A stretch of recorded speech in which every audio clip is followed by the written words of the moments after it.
കച്ചവട സംഘമാണ് ഇവിടെ അങ്ങനെ തമ്പടിച്ചതും ഈ പഴയ സ്രാമ്പി എന്ന് പറയുന്ന ഒരു നിസ്കാര സൗകര്യം ഉണ്ടാക്കിയതും അല്ലെങ്കിൽ പ്രബോധനത്തിന് ഇറങ്ങിയതും അവരുടെ അറേബ്യയുമായിട്ടുള്ള കച്ചവട ബന്ധം എന്ന് നമുക്ക് കണ്ടെത്താൻ വേണ്ടി സാധിച്ചിട്ടുണ്ട്.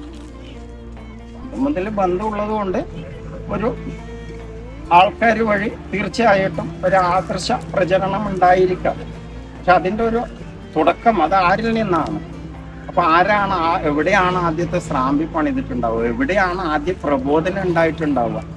ഇതും മൊത്തത്തിൽ അജ്ഞാതമാണ്. ഇപ്പൊ വളവട്ടണത്തിന്റെ ഇസ്ലാം മത പ്രബോധന ചരിത്രം കാളിമാരുടെ കൈവശമുള്ള രേഖ പ്രകാരം കിട്ടുന്നത് ഹിജ്റ 110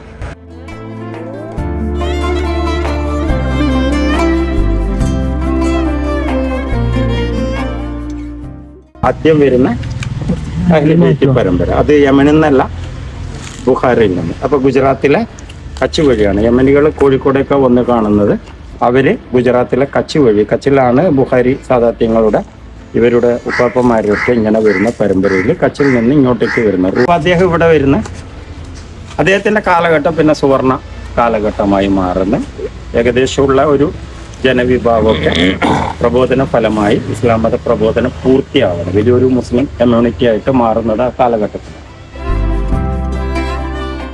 അപ്പോൾ ജലാലുദ്ദീൻ ബുഖാരി തങ്ങളെ കുറിച്ച് പറയുകയാണെങ്കിൽ പേർഷ്യയിൽ ബുഖാറയിൽ നിന്ന് വന്നതാണ് ജലാലുദ്ദീൻ ബുഖാരി തങ്ങൾ.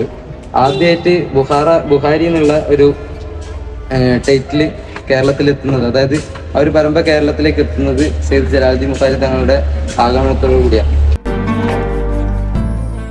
അതിന്റെ തുടക്കം എന്ന നിലയിൽ വളർന്ന കോട്ടയിലെ ഒരു കവാടം അദ്ദേഹം സ്ഥാപിച്ചു.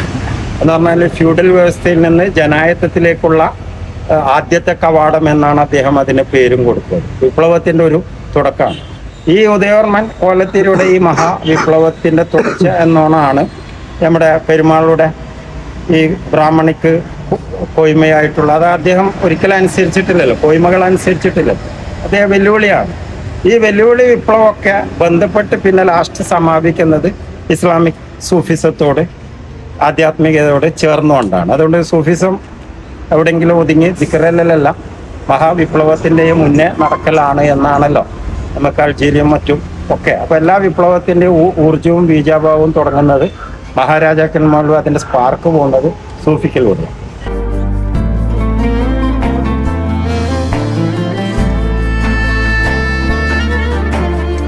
ഇവിടെ സ്വാതന്ത്ര്യ സമര പോരാട്ടത്തിന്റെ, കോൺഗ്രസിന്റെ, ക്വിറ്റ് ഇന്ത്യ പ്രസ്ഥാനത്തിന്റെ എല്ലാ സ്വാതന്ത്ര്യ സമര പോരാട്ടങ്ങളുടെയും ഈറ്റിലാണ് ഈ പറയുന്ന ഭവനം. ഇപ്പോഴും എല്ലാ സ്വാതന്ത്ര്യ ദിനത്തിലും തങ്ങന്മാര് കുടുംബസമേതം പതാക ഉയർത്തുന്ന വളർന്നത്തിന്റെ ഏക വീടാണ്. ഇവിടെ നിന്നാണ് പിന്നെ നമ്മൾ പറയുന്ന ആധുനിക ഒരു നവോത്ഥാന ഇസ്ലാമിന്റെ ഒരു നവജാഗരണവും പൊട്ടിപ്പുറപ്പെടലും ഉണ്ടായത്.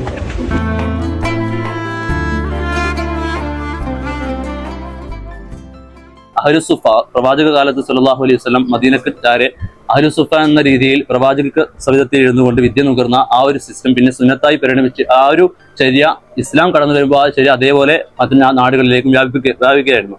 അതുകൊണ്ട് എന്ന് ഇസ്ലാം ഇവിടെ എത്തിയോ അന്ന് മുതൽ ദർസ് സിസ്റ്റം അല്ലെങ്കിലും ദർസ് ഒരു ദർസ് എന്നുള്ള സംവിധാനമായി രൂപപ്പെട്ടില്ലെങ്കിലും അങ്ങനെ ഒരു സംഭവം ഉണ്ടായിരുന്നു എന്ന് ചരിത്രത്തിന്റെ പാശ്ചാത്തലത്തിൽ അല്ലെങ്കിൽ നമുക്ക് അനുമാനിക്കാൻ പറ്റും.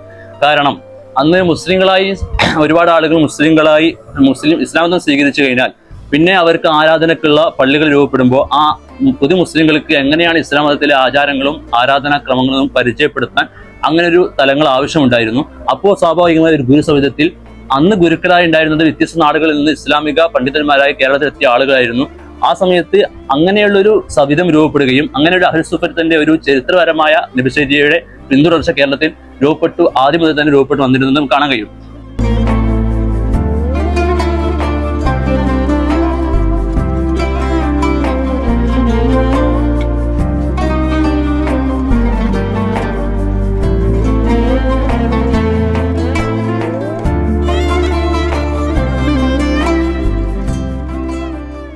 അപ്പോ ഷെയ്ഖ് അബ്ദുൽ ഖാദിർ ജീലാനി അല്ലെങ്കിൽ ഖാദിരിയ ത്വരീഖത്തുമായി ബന്ധപ്പെട്ട് ആ സൂഫി ഓർഡറുമായി ബന്ധപ്പെട്ട് സ്വാധീനമുണ്ടായിരുന്ന ഒരു കാലഘട്ടത്തിലും കൂടിയാണ് ഈ പള്ളി നിർമ്മിക്കപ്പെടുന്നത്. അതുകൊണ്ടാണ് ആ പേര് ഈ പള്ളിക്ക് നൽകപ്പെടുന്നത്. നമ്മുടെ കേരളത്തിലെ പള്ളികളുടെ പേര് നോക്കുമ്പോൾ നമുക്ക് കാലഘട്ടം മനസ്സിലാവും.